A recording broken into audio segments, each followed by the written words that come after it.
Une série d'attaques coordonnées sans précédent depuis la Deuxième Guerre mondiale, revendiquée par le groupe État islamique, frappe Paris le 13 novembre 2015. Pour la première fois en France, des kamikazes portant des gilets explosifs passent à l'acte. Plusieurs sites sont visés, dont le Stade de France, en proche banlieue de la capitale. En plein cœur de Paris, des bars et restaurants d'arrondissement phares de la vie nocturne sont aussi touchés. Le nombre le plus élevé de victimes est recensé dans la salle de spectacle du Bataclan, boulevard Voltaire, où se tient un concert de rock au moment des attaques. Au total, 130 personnes perdent la vie et des centaines d'autres sont blessées. Quelques jours plus tard, le 18 novembre, la police effectue une descente dans un appartement de Saint-Denis.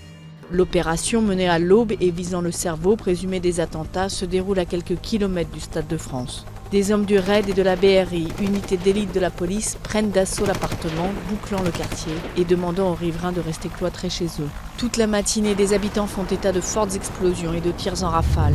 Le Belge Abdelhamid Abaoud, membre très actif de l'État islamique, est tué au cours de l'opération. La Belgique et Bruxelles en particulier sont au cœur de l'enquête sur les attentats de Paris. Des liens ont été établis entre la capitale belge et plusieurs suspects, dont le français Salah Abdeslam, né en Belgique et toujours en fuite.